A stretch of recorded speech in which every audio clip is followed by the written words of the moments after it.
Hello, Calvary Lutheran. Remember back in March when we thought the coronavirus was going to impact our lives for a couple weeks, and then it turned into a couple months, and now here we are in October? Yeah, 2020 has been a very difficult year, perhaps the most difficult for so many of us in our lives. It is in this difficulty, though, that the world has seen the importance of the church and the promise of Christ's grace more clearly than at any time during my life, at least.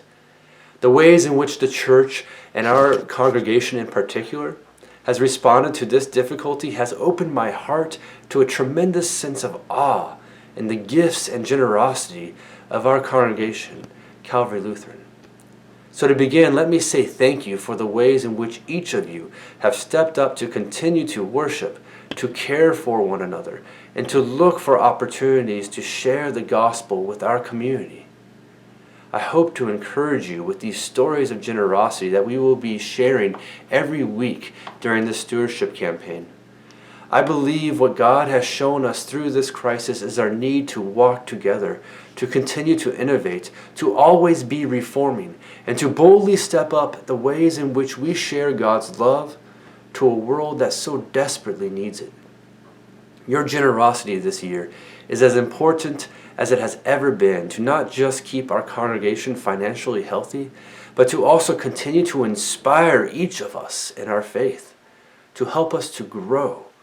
Generosity is a fruit of the Spirit and a spiritual gift that we are all blessed to be a blessing with.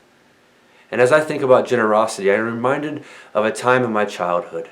In Northern California, we had a lemon tree that was just sort of there.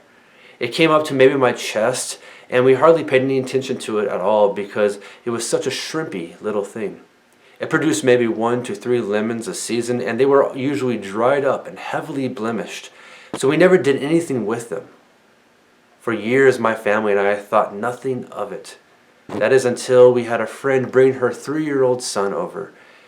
And in that 3-year-old's curiosity, and he was wandering around our backyard, he found the lemon tree and picked off every dinky little fruit that was on it. I think there was maybe 3. Well, when we saw what had happened to our lemon tree, we thought, oh, well, there goes any chance of fruit this year. But oh, how wrong we were. About a week or 2 later, that tree suddenly woke up and started producing fruit like crazy. It was as if it thought, oh, how exciting. Someone actually wants my fruit, and I have so much to give. And it began growing fruit like we've never seen before.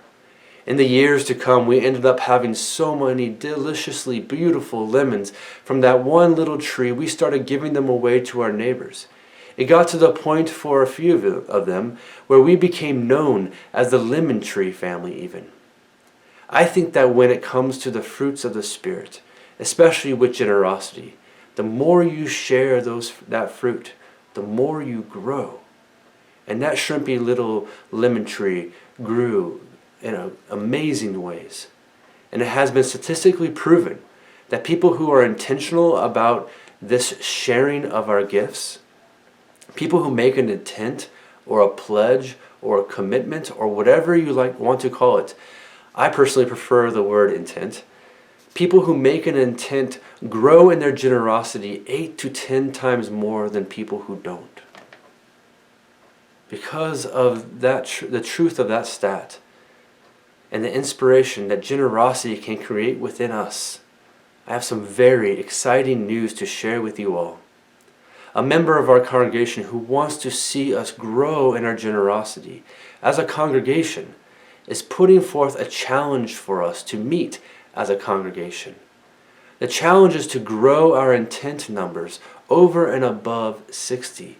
This member wants to see us grow in our generosity, be part of that 8 to 10 times more generous living, that fuller life. And we have over 120 giving units in this congregation, so that should be easy for us to do.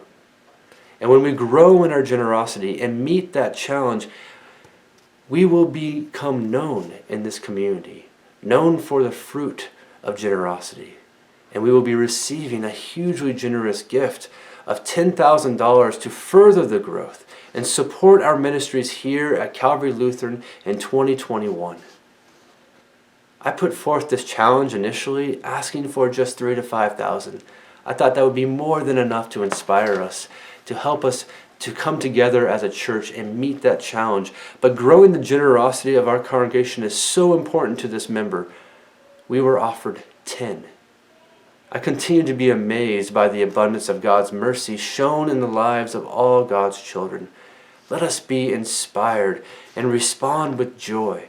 Let us grow together in generosity and all the fruit of the Spirit. And let us be known for that fruit. At the end of this month, intent cards will be mailed to each of your households. Please prayerfully consider growing in generosity simply by making an intent this year. In Christ, we are truly blessed to be a blessing. Peace be with you.